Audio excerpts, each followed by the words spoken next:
As we continue to work our way here into a July weekend, it is going to be a warm one. Now, Friday morning low temperatures are a little cooler there west of the divide. Big Piney and even Yellowstone trying to drop into those 40s, where here east of the divide, we're gripping onto low temperatures into those 60s, which will easily be able to bring our high temperatures into those 90s. Now, what we are watching is that as this July heat wave has been setting up, it is expected to last through Sunday as we do remain underneath those heat alerts. Now, we are going to see that the weekend is all about the warm and dry conditions. Early next week, we are talking the return of some wet weather, as what we're seeing starting to build in is the monsoon season to the southwest, and we get some tap of that at times. So we'll be monitoring those conditions.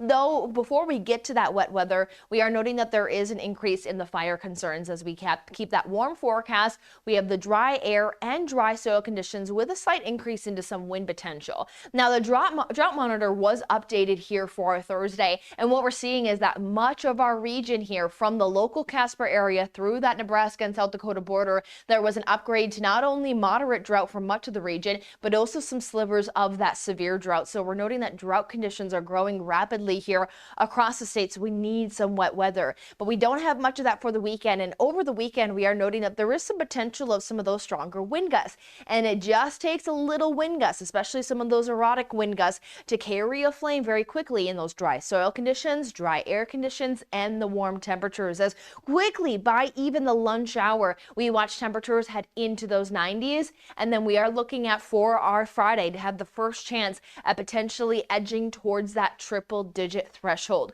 Now, to break records, we have to climb to the threshold of anywhere from about 98 degrees to about 106 when it comes down to some of our basin areas to the local area. So we'll keep an eye on that threshold. For Casper, it's 104 this Friday. So off on that with the forecast there, possible, but not looking at crushing records for everyone as we work our way here into our Friday.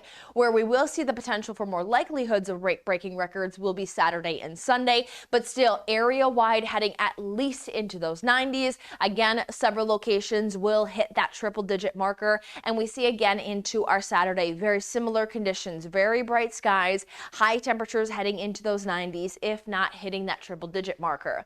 As mentioned earlier, we are underneath those fire concerns, especially as we note that dew points sit there into those 30s. But what we are signaling here is that jump up, and watching those dew points jump even up to almost 50 for a dew point on Tuesday signals that there's a good amount of moisture moving in, and that's that monsoonal moisture. So we are going to get some tap of those showers and even a few thunderstorms due to temperatures still largely going to stay on the warmer side. Not dealing with the July heat wave, but still extending there at least into the upper 80s, if not some 90s.